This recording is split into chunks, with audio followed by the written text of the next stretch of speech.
Mga boss idol, mga OFW, good news po itong ating video ngayon. Pop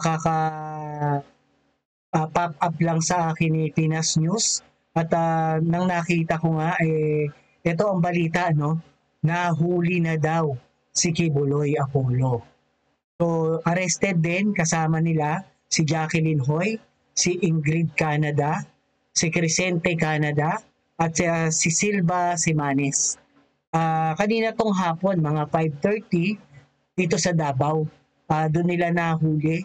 And then, ibinyahe na dito sa Manila around 6:30 daw ng hapon. So, although medyo late na, siguro, ngayon na lang to inilabas ng PNP. Dahil nga, syempre, medyo hindi naman nila pwedeng ilabas agad-agad yan. Pero, kino-confirm ng PNP ni Colonel Pajardo, isang magiting natin na babae na colonel ang nagpa-press con, no? So ito, panoorin natin good news to mga boss idol at mga OFW natin dyan. At bago po muna doon, paki-subscribe ang kanyang channel ni Pinas News. Ganun lang po. Paki-all yung bell and then paki-like na rin and share. So sana sa bago dito sa ating channel at kung napadaan po kayo, baka po sana makahingi man lang ng subscribes din kagaya ng ginawa ko. Wala naman pong bayad yun, no?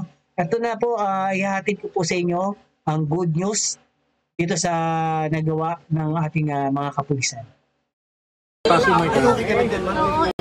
Babantay ko naman. Atras po ng konti. Sige, ma'am. 10:30. Okay, magandang gabi po. Tatlong bagay lamang po yung sasabihin ko. Unang-una po ay kinukumpirma po natin na hawak na po natin si Pastor Kibuloy, si Jacqueline Roy, si Ingrid Canada, si Crescente Canada at si Silva Semanes po.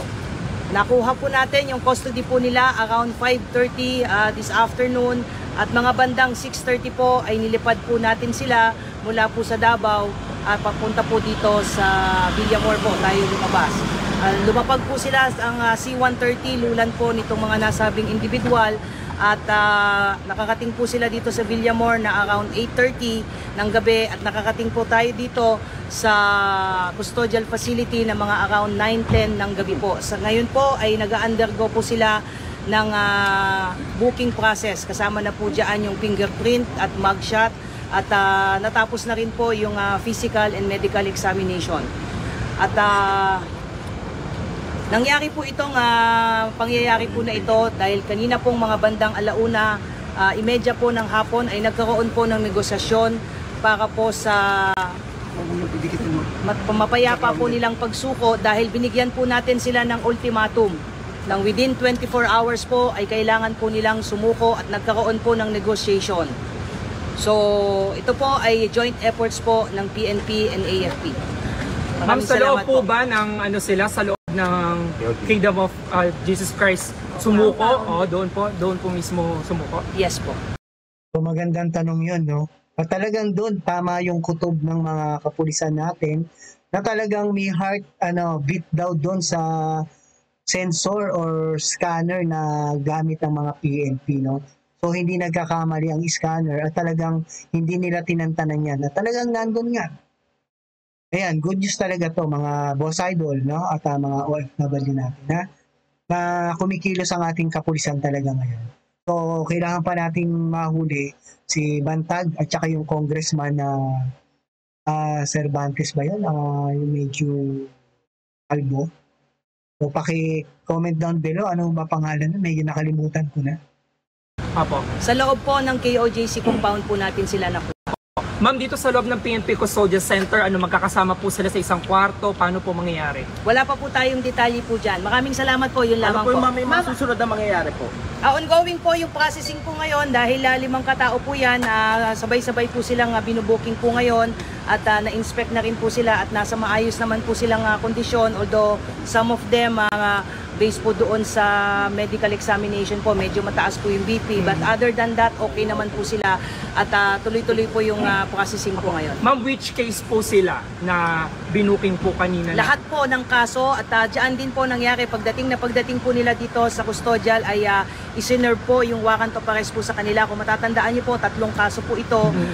Yung kay Pastor Kibuloy po, yung child abuse po, yung sexual abuse at yung pong qualified trafficking. So binasahan po sila ng mga kaso po nila at nakaharap po ang kanilang abogado po. At pagkatapos po noon ay binasahan din po sila ng kanilang mga Miranda rights at mga kakapatan po. At pagkatapos po noon ay tuloy-tuloy na po yung ginawang proseso, ongoing po yung proseso po. Ma'am, balik na ng 24 hours ultimatum po na nabanggitin nyo kanina. Nagbigay po ang PNP po ng ultimatum po na sumuko po sila, otherwise po ay papasukin na po natin yung isang particular building na hindi po tayo pinapayagan pong pumasok. So nagkaroon po ng negotiation ang PNP na kinatawan po ng intelligence group at ISAP. Pinagtulungan po ito that led to the peaceful surrender po ni Pastor Kibuloy at apat pa. At papasalamat po tayo doon sa naging mapayapa pong at least itong proseso po na ito. Ma'am, saan in particular sila ma'am nagtago? I don't have at liberty to reveal that. Ang importante po sa ngayon ay nasa kustodiya po ng PNP po ito at ang mangyayari po niyan ay bukas po inaasahan po natin na i-return po yung mga warrants of arrest doon po sa mga issuing courts, particularly dyan po sa Quezon City kung saan nailipat na po yung mga kasong na isang pa po natin sa Davao at doon naman po sa RTC 159 po. Ma'am, yung Pero hindi po po underground ma'am, wala pong underground. I don't have any information on that po. Ma'am, Sa importante po ay nasa atin na po yung mga pinaghahanap po. Ma'am, same lang ba yung room na can you give us kung merong aircon, merong ano po paano? Wala pa po, hindi ko pa po nakikita kung saan po silang kwarto po manidinile, but meron na pong plano dahil nga kanina nga po habang ongoing po yung negotiation ay pinagplanuhan na rin po kung saan po silang mga selda po mapupunta. But magbibigay po kami ng additional details as we go. Pero definitely ma'am, magkakahiwalay sila. Ano po yung plano ma'am? Ano po yung plano? Ano po yung nakasaad sa plano ma'am? Well, as to the operational details and planning, antayin na lang po natin na papatapusin lang po na natin yung proseso po. What's important is we just would like to confirm po na nasa custody na po ng PNP si Pastor Kibuloy at iba pa. Maraming salamat po. Maraming salamat po. Thank you. Okay, ayun, saludo sa ating kapulisan, dito kay Colonel Pajardo, sa team niya, at sa mga nagtiyaga doon sa Davao na mga kapulisan na talagang hindi nila tinantanan. Dahil alam nila na nandun eh. At may heartbeat nga daw yung scanner na dala-dala nila na nakapaloob or parang nasa underground. So kanina hindi masyadong sinabi ni Colonel Pajardo, yung nagpa-press con kanina, na sagutin yung tanong ng mga reporter. Kasi hahaba lang eh, parang medyo nagmamadali sila para na sa ganun maayos pa nila yung mga ibang detalye na dapat isampa or gawin kapag aayos doon sa mga nahuli nila, no?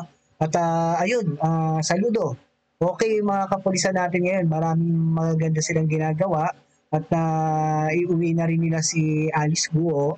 So magsama-sama na sila doon sa piitan, no? At pagdusaan nila, bayaran nila yung kanilang mga kasalanang ginawa, no? Sa kaalaman lang ng ating kababayan, mga boss idol natin dyan at sa OFW sa ibang bansa, ito nga po yung balita na to na nahuli na po si Pastor Kibuloy, no? Apollo Kibuloy.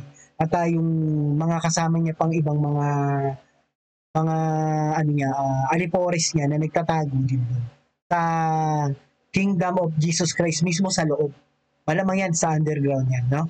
So, ayun na po at hanggang sa muli po, si Pio Paing po ito ang nagsasabing life is short, be happy, and world peace. Salamat po.